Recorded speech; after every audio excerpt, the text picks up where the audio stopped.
¿Qué tal? ¿Cómo están? Bienvenidos a Agenda Económica, 8 de la mañana con 3 minutos, iniciando nuestra edición de este viernes. Gracias por acompañarnos en este interferiado a los que les ha tocado comenzar el día bien temprano y retomar sus trabajos. Bueno, vamos a revisar lo más importante para comenzar este día bien informados. Este es nuestro resumen y los temas que estaremos profundizando el día de hoy. Comenzando por lo que ha ratificado el gobierno respecto a la posibilidad de levantar ayudas sociales pensando en el 2023, un año que sabemos será complejo y no significa solamente extender instrumentos que están vigentes al día de hoy, como el IFE laboral, sino también generar otros nuevos que buscan, por ejemplo, aliviar el aumento en el costo de la vida, un tema muy relevante, sobre todo a la luz de las proyecciones que ha hecho el Banco Central, que estima que este ciclo de altos precios va a extenderse por mucho más tiempo del que se pensaba inicialmente. Por eso el gobierno ya prepara esta batería de anuncios que serían entregados además durante este 2022. Los detalles los vamos a ver en unos minutos en una nota que hemos preparado sobre el tema. También destacamos el anuncio que ha hecho la agencia clasificadora de riesgo Fitch Ratings, que ayer entregaba su reporte en Estados Unidos respecto a cómo ve la situación fiscal de nuestro país y mantuvo la nota de clasificación de riesgo para Chile. Es una muy buena noticia pensando en que esto es bien relevante, sobre todo para la posición que tiene nuestro país en términos fiscales y financieros, por ende también a nivel internacional. De hecho, señalaba que hay señales de moderación política de parte del gobierno del presidente Boric que son bien importantes. Por ejemplo, el no haber aumentado el gasto público durante este 2022 y por el contrario haberlo recortado drásticamente para mantener esos equilibrios fiscales es uno de los temas que destaca esta agencia clasificadora. Ya revisaremos más reacciones también de parte del gobierno sobre este tema. Por otro lado, también vamos a estar analizando lo que ha planteado la agencia, o más bien el banco de inversión Goldman Sachs, respecto al precio del cobre. Es una noticia bien relevante para nuestro país, pensando el peso que tiene esto en la canasta exportadora. Es nuestro principal producto de exportación, fuente de ingresos para el Estado también muy relevante, y el precio del cobre en este sentido podría mantenerse en niveles bien altos en los próximos años, advierte el banco de inversión, fundamentalmente por un problema desde el lado de la oferta. Esa restricción ante una demanda que va creciendo es lo que mantendría el precio del cobre en niveles altos, niveles récord, incluso advierte Goldman Sachs. Justo en momentos en que ya el precio del cobre se está acercando nuevamente a los $4. ¿Qué factores están influyendo en esto? Es lo que vamos a estar comentando en unos minutos. Y en la entrevista del día de hoy vamos a analizar lo que está ocurriendo en Perú. Hemos hablado mucho desde el punto de vista político, pero queremos indagar en lo que está ocurriendo en el ámbito económico en particular, porque pareciera que la economía peruana logra ser resiliente a este clima de inestabilidad política que se extiende hace mucho tiempo, no es reciente. El hecho de que haya una rotación constante de mandatarios que no logran terminar sus periodos, esta convulsión política pareciera no hacer demasiada mella, no como se esperaría por lo menos en el ámbito económico. ¿Qué factores son los que inciden en eso y cómo se ven las perspectivas hacia adelante pensando en el nuevo ciclo que se abre ahora tras la salida de Pedro Castillo? Es lo que vamos a analizar en la entrevista de hoy en Agenda Económica. Como siempre, revisamos los datos en materia bursátil para el día de hoy, para comenzar esta jornada de viernes, qué es lo que está ocurriendo afuera, cómo podría incidir esto también en la bolsa local y los números en relación al dólar también tras el cierre del miércoles es lo que pasamos a revisar a continuación. Comenzando, por supuesto, con lo que está ocurriendo en Europa a esta hora, con alzas leves en el Eurostoxx, también en Londres, cercanas a 0,04%. En Asia más temprano hubo ganancias. El Nikkei subió 1,18%, el Hang Seng 2,32%. Las bolsas, dicen los medios especializados como Bloomberg, están celebrando de alguna manera en Asia en particular el levantamiento de ciertas restricciones en China, tema que ya vamos a abordar en unos minutos. ¿Qué pasó el miércoles? Acá la Bolsa de Comercio de Santiago cayó 0,69% el IPSA en la Bolsa de Santiago, en la bolsa local. El dólar, en tanto, volvió a retroceder, llegó a 867 pesos, valores que no veíamos desde junio de pasado, digo. Y el cobre, en tanto, a esta hora está en $3,88 la libra. Ya profundizaremos más también sobre lo que está ocurriendo en relación al metal rojo. Bien, 8,7. Partamos entonces revisando lo que ya les comentábamos, el anuncio de parte del gobierno de que va a generar un paquete de ayudas sociales pensando en lo que vendrá en 2023. El gobierno va a anunciar además estos mecanismos, algunos son nuevos, este 2022 antes de que cierre el año, pero con vistas a un año siguiente que será difícil, sobre todo desde el punto de vista inflacionario, tema que nos va a acompañar, como decíamos, más tiempo del que pensábamos. Belén Vázquez reportó el tema. Focalizadas, dado que el escenario económico no es el mismo que la pandemia, y oportunas para evitar sobrecompensaciones posteriores. Esos son los dos ejes que definen las ayudas sociales en las que trabaja el gobierno y que, según anticipó el ministro Mario Marcel, serán anunciadas antes de que termine el año. Yo he dicho muchas veces que el tema de las ayudas sociales no depende de la amenaza de los retiros.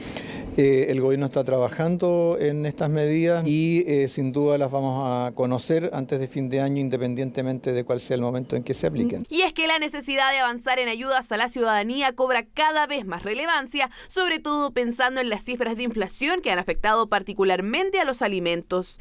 Estos, de hecho, han subido entre enero y noviembre 23,3% y solo en el último mes los plátanos subieron 21%, las cecinas otros 5% y el pan casi 2%. Son productos de primera necesidad y con los que evidentemente las personas ven materializada el alza en el costo de la vida. Pues ahora está todo caro, uno viene a la feria, está todo carísimo acá. La plata es la que nos rinde. Imagínense ahora una cebolla vale 500 pesos. ¿Cómo es posible una cebolla? Quizás debería subsidiar un poco a los grandes empresarios y a los feriantes, cosa que bajen un poco los precios. Crear un día a la semana en ferias, lo que sea que sea el 2x1. Así no se perdería fruta, no se perdería verdura, y llegaría a la gente que es la que realmente necesita. Especialmente yo creo que alimentos, especialmente. Está carísima el costo de la vida, así que yo creo que por ahí hay que hincarle el diente. El Ejecutivo, ha explicado Marcel, ya tiene una serie de medidas implementadas sobre las que presentará otras adicionales. Entre las que ya funcionan está el 100% del Plan Chile Apoya, la inyección de 1.500 millones de dólares al MEPCO, la canasta básica protegida y desde enero el aumento del sueldo mínimo a 410.000 pesos, dado que la inflación superó el 7%. El gobierno está actuando en múltiples frentes. El hecho de que haya algunas medidas adicionales que uno pueda pensar no quiere decir que no se esté haciendo nada, todo lo contrario. Lo que uno puede diseñar hoy día lo puede pensar en términos de que complemente y fortalezca aquello que ya está operando. Pero lo importante, han coincidido expertos y el gobierno, es que cualquier ayuda que se vaya a implementar sea focalizada para evitar potenciales impactos en la inflación.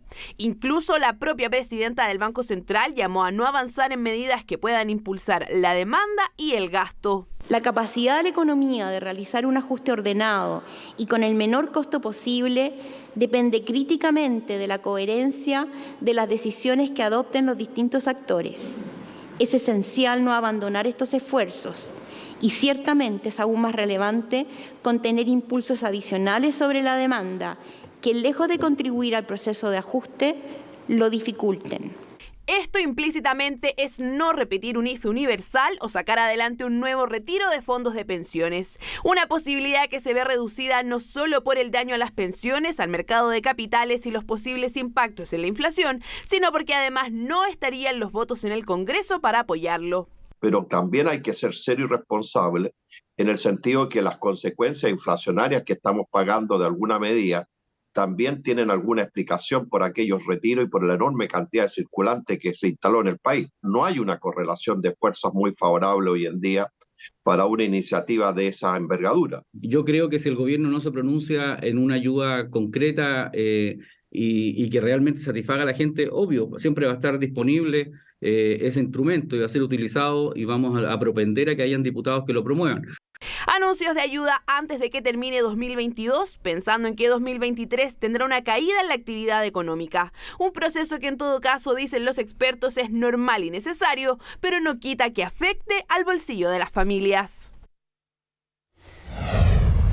8:12, vamos a ir a otro tema, la noticia que conocimos ayer respecto a la clasificación de riesgo de nuestro país. Es una buena noticia sin duda, es de la agencia clasificadora Fitch Ratings, que informó que decidió mantener la clasificación, la nota de riesgo de nuestro país y además mantiene una perspectiva estable pensando hacia el futuro. ¿Por qué es tan relevante esto? Bueno, porque finalmente estas notas, la de esta agencia y otras, lo que determinan es fundamentalmente cuál es el riesgo de impago de un país. Y eso determina también los costos, por ejemplo, a los que Chile se puede ir endeudando a nivel internacional, el gobierno y también las empresas. Por eso es tan relevante entonces la noticia que conocimos ayer. Además, el fundamento que entrega Fitch Ratings también es bien relevante. Lo que dice esta entidad es que el ranking de Chile se basa principalmente en que tiene un balance soberano relativamente sólido.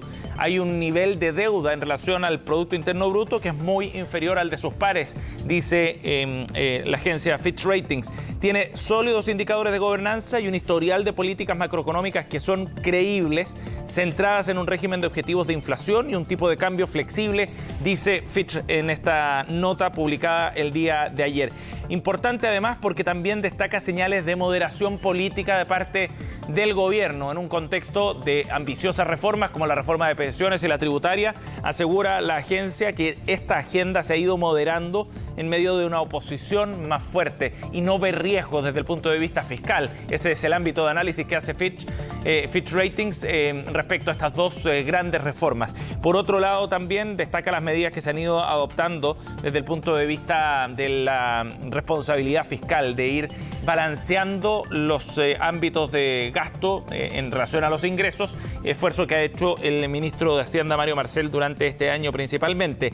En ese sentido, entonces, es que el Ministerio de Hacienda reaccionaba el día de ayer también a través de un comunicado destacando la nota. El ministro Marcel destacaba que esta decisión respalda el historial de políticas que ha adoptado Chile en materia macroeconómica y reconoce también acciones en materia fiscal, reafirmando la perspectiva de capacidad crediticia que tiene nuestro país. Anteriormente, en el mes de septiembre, Standard & Poor's ya había mantenido también su nota. Moody's, en cambio, había rebajado la nota de clasificación de riesgo por parte de esa agencia.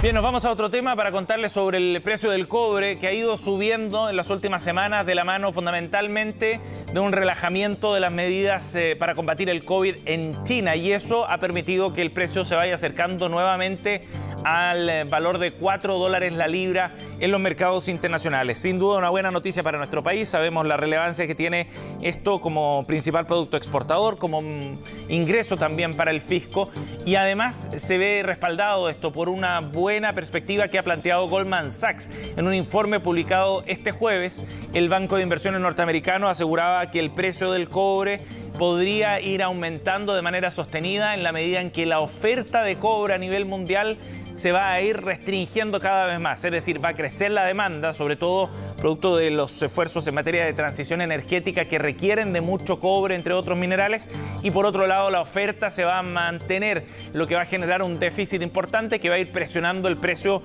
al alza, es lo que plantea el Banco de Inversiones norteamericano.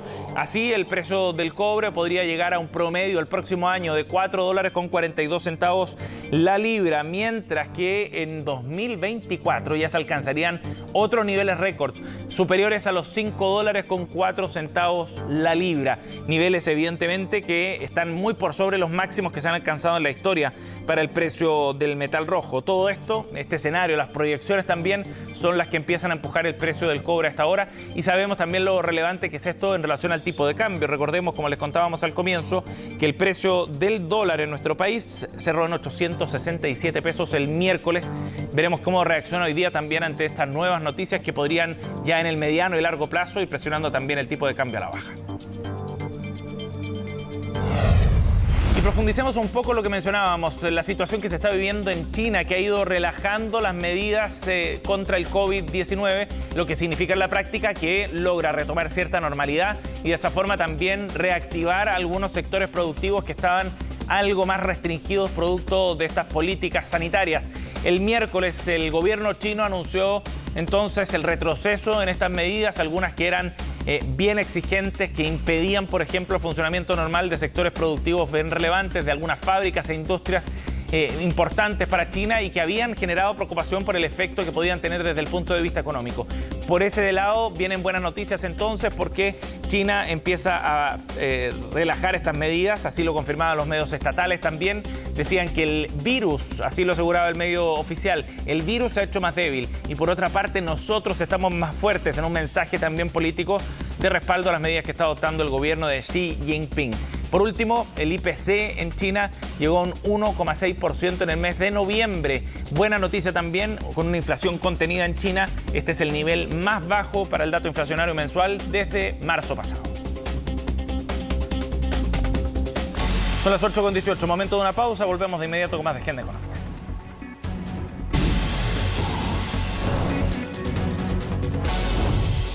Seguimos en Agenda Económica, edición AM en vivo 8:22, y vamos a analizar lo que está ocurriendo en Perú después de la crisis política, la salida de Pedro Castillo, la asunción de un nuevo gobierno. Hay muchas preguntas respecto al curso económico para el país del norte, y es eso lo que vamos a conversar con el analista internacional, director del think tank Relaciona Internacional, profesor de la Universidad Católica de Perú, Carlos Escafi. Gracias por el contacto, Carlos. Qué gusto verte, muy buenos días desde Lima. Buenos días, Carlos. Hay muchas preguntas que rondan desde el punto de vista político, temas que hemos abordado largamente, Carlos, pero también nosotros queríamos poner el foco respecto a la marcha de la economía, al rumbo para las inversiones, para los negocios, desde el punto de vista financiero también. ¿Qué efectos podría tener esta crisis política? ¿Cómo ves tú ese panorama a partir de lo que ha ocurrido esta semana, Carlos? Mira, a ver, naturalmente en se generó una preocupación a nivel de la Bolsa de Valores de Lima. El dólar de 3.8 llegó a 4 soles, pero siendo bastante frío en el análisis, te diría que no necesariamente ha generado una repercusión de manera importante, porque la institucionalidad se impuso de manera muy rápida, a pesar de Perú haber demostrado tener una democracia débil durante estos últimos 6 años. La institucionalidad del país, particularmente el Tribunal Constitucional, el Poder Judicial, la Fiscalía de la Nación, el Congreso de la República y las Fuerzas Armadas actuaron de acuerdo al orden constitucional, y eso le entregó tranquilidad a los mercados. En este minuto Perú va a cerrar con una inflación cercana al 8% y con un crecimiento entre 2.7 y 3%. Si bien no necesariamente es lo mejor, pero eso depende básicamente de la contingencia económica internacional. ¿Carlos? Y te digo esto siendo Sí, pero llama la atención de todas maneras, ¿no? El hecho de que se haya producido lo que se define como un autogolpe de Estado fallido, ¿no? Por cierto, por parte de Pedro Castillo, que a ojos internacionales aparece como un hecho sumamente impactante, no genera una desestabilización tan grande. ¿Con qué tiene que ver eso? ¿Van por cuerdas separadas, por ejemplo, el tema económico respecto al político? ¿Cómo ves tú ese punto? Efectivamente, Sebastián. Históricamente, desde el año 1988, primer gobierno del presidente García, Perú se divorcia, lo político de lo económico se divorcia, y la verdad de las cosas que eso les ha resultado bastante bien, y las crisis políticas van al margen de la evolución política, del crecimiento político sostenido que ha demostrado Perú hace más de 10 décadas. 10 décadas Perú más menos viene creciendo entre 3.7% en promedio. Por lo tanto, tienes una economía que tiene una fuerza motriz que va en automático y es imposible pararla. Eso evidencia, por lo demás, tienes un año base de medición de su crecimiento que es reciente. Entonces, es muy difícil, vuelvo a decirte, parar este crecimiento que tiene Perú. Naturalmente podría crecer mucho más, sin duda, y esto va a tener repercusiones. Es bien interesante ver la mirada que tienen otras empresas, sobre todo multinacionales, Carlos. Por ejemplo, veía un reporte que era del primer semestre de parte de Telefónica, empresa española, y dice: en términos políticos prevalecen riesgos de un cambio de gobierno anticipado en Perú, producto de los enfrentamientos entre el entonces presidente Castillo y el Congreso. Eso decía Telefónica, pero eso no altera tampoco el curso de inversiones, por ejemplo, necesariamente de las grandes empresas. Lo dan por descontado de alguna forma. Sí, efectivamente, y cuando tú conversas con inversionistas, nosotros lo hacíamos en unos encuentros que tenemos, y la verdad de las cosas es que los planes este año para las empresas en concreto y empresas extranjeras en Perú, básicamente vinculadas al comercio, ha sido un muy buen año, muy buen año. Así lo califican, un muy buen año. Claramente que las expectativas de desarrollo de, por ejemplo, inversión en sectores extractivos, como por ejemplo la actividad minera, energía, no necesariamente están previstas una ejecución de repente al 40 o 30% de lo que tenían inicialmente concebido, naturalmente por el impacto político que sí tiene esta situación en sectores estratégicos donde naturalmente se politiza, minería concretamente. Pero vuelvo a decirte, a nivel de inversionistas extranjeros en Perú y chilenos en particular, genera preocupación, sí, pero no necesariamente hay un impacto directo en la actividad económica y en sus negocios y concretamente en el riesgo de ser inversor extranjero en Perú. Sí. Eso yo particularmente lo rescato. Carlos, ¿y qué dirías tú respecto a la mirada que deberían tener entonces inversionistas chilenos que están mirando al Perú y que ven en este escenario quizás un cierto riesgo, alguna desestabilización? ¿Cuál crees tú que va a ser el curso desde ese punto de vista de las relaciones entre ambos países en materia de inversiones fundamentalmente, más que de comercio? Mira, a ver, lo primero ahí, Perú va a seguir siendo un país destino atractivo para la inversión chilena. Así lo ha demostrado durante más de 30 años. Chile tiene invertido en Perú por sobre 21.000 millones de dólares, que no es menor. Tenemos más de 400 empresas chilenas instaladas acá, el grueso de ellas de servicios, y concretamente hay una demanda insatisfecha de servicios para la minería, en donde Chile tiene un potencial importante y Perú así lo mira, pero también servicios para la industria de la arquitectura, construcción, ingeniería y sobre todo la industria concretamente agropecuaria. El agro peruano demanda servicios chilenos, va a seguir, esta demanda se va a seguir dando. Y la inversión chilena en Perú no necesariamente, vuelvo a decirte, mira con preocupación esta situación respecto de que vaya a ser vulnerada a las condiciones de inversionistas extranjeros en Perú. Por lo demás, se mantiene una impecable relación a nivel de política de Estado entre ambos países y tienes instrumentos que le entregan solidez y la robustecen, ¿no? Como es el acuerdo de libre comercio entre Chile y Perú, donde hay además un capítulo, Sebastián, que protege las inversiones. De hecho, Pedro Castillo en su momento, haciendo campaña, llegaba como una suerte de amenaza también, sobre todo en el sector minero, y finalmente no se concreta tales cambios. Una última pregunta, Carlos, respecto a lo que viene ahora para la nueva presidenta Boluarte. ¿Cuáles crees tú que van a ser los principales desafíos desde el punto de vista económico? Mira, primero, encuentra un país vuelvo a decirte, con un crecimiento que no necesariamente era el que se esperaba, pero mira, básicamente comenzar a formalizar, entender la importancia y comenzar a formalizar este país donde de cada 10 peruanos, 8 viven en la informalidad. 2, y consecuencia de lo anterior, comenzar a generar fuentes de trabajo que sean sustentables, que sean sostenibles. 3, hay una demanda importante de estos bonos que han entregado las administraciones anteriores y particularmente el presidente Castillo lo hizo. Va a tener que desarrollar una evaluación al respecto.